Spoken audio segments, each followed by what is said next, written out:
Hello friends, आज हम unit cell की डेंसिटी के बारे में पढ़ेंगे एंड उसके बेसिस पर हम एग्जांपल देखेंगे। Density of unit cell. आपको डेंसिटी का फॉर्मूला अच्छी तरह से पता है, density is equal to mass per volume. लेकिन यहाँ हमको यूनिट सेल का मास पर वॉल्यूम के बारे में स्टडी करना है। डेंसिटी का फॉर्मूला तो आपको पता है, मास पर वॉल्यूम। अब हम यहाँ क्यूबिक यूनिट सेल के बारे में स्टडी करेंगे। तो क्यूबिक यूनिट सेल किसको बोलते हैं हम पढ़ चुके हैं। 7 टाइप के टोटल सेल थे यूनिट सेल, उसमें से हम 2 फिगर ड्रॉ करके भी पढ़ चुके हैं। तो क्यूबिक यूनिट सेल में A is equal to B is equal to C तीनों सेम होते हैं and alpha beta and gamma तीनों 90 डिग्री होते हैं। इसको ऐसे हम ड्रॉ कर सकते हैं। X Y and Z axis पर हम ए बी एंड सी तीनों सेम लेंगे और ए के सामने वाले को अल्फा बोलते थे एंगल, बी के सामने वालों को बीटा एंड सी के सामने वालों को गामा बोलते थे। अब सबसे पहले हमको डेंसिटी फाइंड करनी है, तो मास पर वॉल्यूम पता होना चाहिए। तो यहाँ क्यूब का वॉल्यूम, तो वॉल्यूम का फॉर्मूला तो हमको मालूम है, volume is equal to A cube, क्योंकि यहाँ तीनों सेम है, A is equal to B is equal to C. अगर अलग टाइप का यूनिट होगा तो उसकी लेंथ अलग अलग होगी, तो A multiply B multiply C formula लेंगे। लेकिन यहाँ हम क्या लेंगे फॉर्मूला, तो ए क्यूब। तो volume V is equal to हम ए क्यूब लिख सकते हैं। अब वॉल्यूम तो हो गया, अब बाकी बचा मास। मास के बारे में अब हमको स्टडी करना है कि मास कहाँ से लाएगी। तो मास ऑफ यूनिट सेल। अब आप सोचोगे कि यूनिट सेल का मास तो हम कहाँ से ला सकते हैं, लेकिन यूनिट सेल के अंदर जो एटम होते वो एटम का अगर हम मास ले ले तो वही यूनिट सेल का मास हो जाएगा। अब सबसे पहले एटम अलग अलग यूनिट सेल में अलग अलग होते हैं, तो सबसे पहले हमको रैंक ऑफ यूनिट सेल पता होना चाहिए, जिसको हम जेड सिंबल से दिखाएंगे। रैंक ऑफ यूनिट सेल यानी हमको पता है एटम पर यूनिट सेल, यानी कि हर यूनिट सेल में कितने एटम है वो हमको पता होना चाहिए। 1 2 एंड 4 वो एटम थे हमको पता है। तो rank of unit cell is equal to हम लेंगे जेड, उसको जेड सिंबल से दिखाएंगे। अब एटम का मास, हमको एटम का मास चाहिए, तो एटम का मास कहां से लाएंगे। तो सबसे पहले हमको मोलर मास के बारे में पता है। मोलर मास किसको बोलते हैं, कैपिटल एम स्मॉल एम, इसको बोलते हैं molar mass. Molar mass is equal to Avogadro number multiply mass of atom.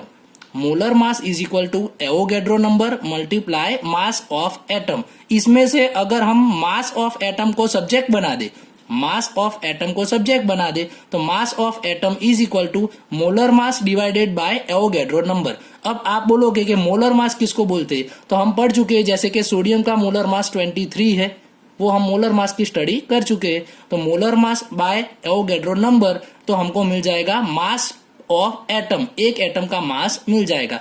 अब ये सभी वैल्यू हम डेंसिटी वाले फॉर्मूला में पुट कर देंगे, तो हमको डेंसिटी ऑफ यूनिट सेल मिल जाएगी।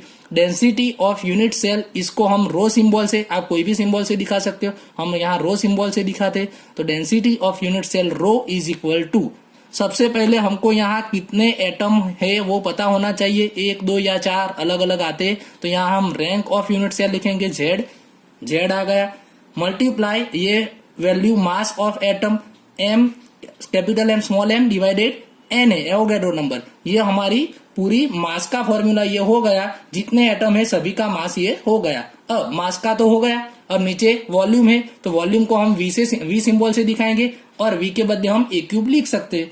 तो Z is equal to rank of unit cell, V is equal to volume of unit cell, capital M small M is equal to molar mass of atom जो हम जानते हैं, and N है यानी कि Avogadro number.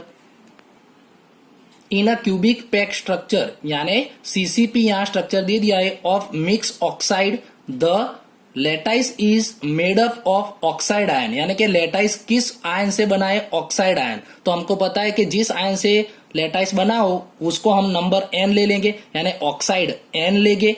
अब ओ wide कितने हो गए, तो जितने ऑक्साइड हो गए वही एन हो गए, एंड टी वाइड उससे डबल यानी कि 2n हो गए। ये अच्छी तरह से हमको याद रखना है। अब क्या लिखा है आगे, तो हमको यहाँ ओ वाइड तो ओ ऑक्साइड तो मिल गया, ऑक्साइड कितना है एन, तो हम यहाँ ऑक्साइड एन लिख देंगे।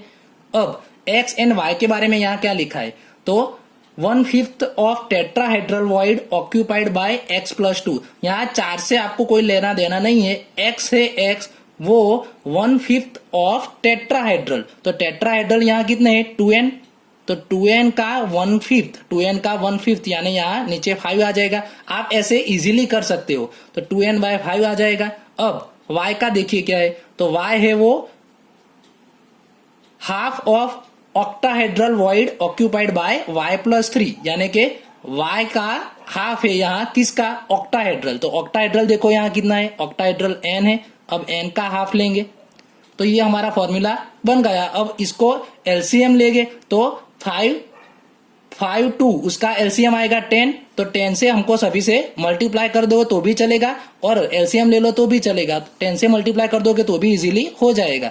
चलो 10 से मल्टीप्लाई कर देता हूं पूरे फॉर्मूला को।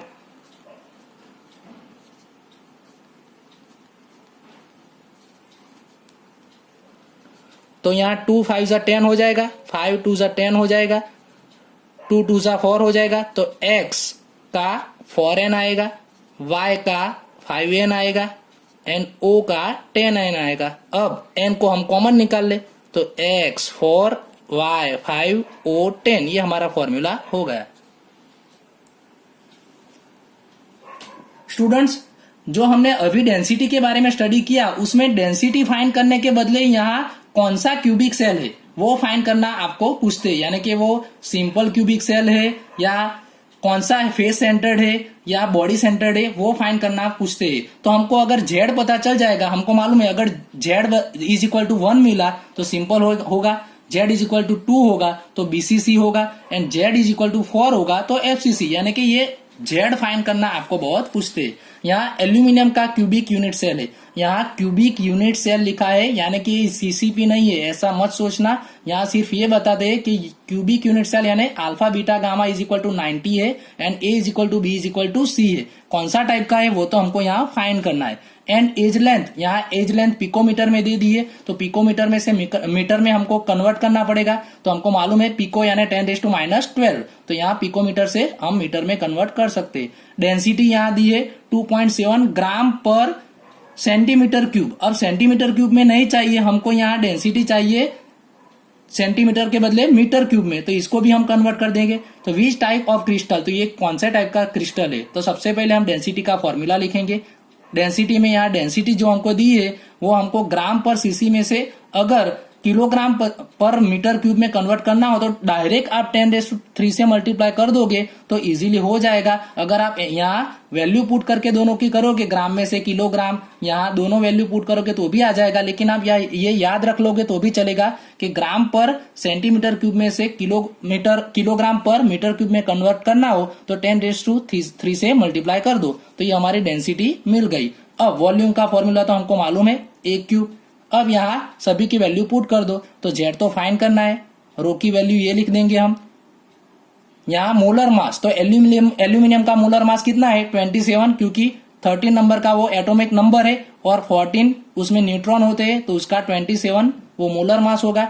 अब यहाँ वॉल्यूम यानी A³, अब A यहाँ दिया है 405 पिकोमीटर, तो 405 मल्टीप्लाई 10⁻⁻12 पिकोमीटर में से हमने ये मीटर में कन्वर्ट किया और ऊपर 3 आएगा। और एवोगैड्रो नंबर तो हमको मालूम है, अगर आप इसकी सभी की वैल्यू पुट करके z फाइंड करोगे तो नियरली 4 आएगा, यानी 4 आंसर आया। तो वो कौन सी टाइप की है, तो एफसीसी टाइप की ये क्रिस्टल है।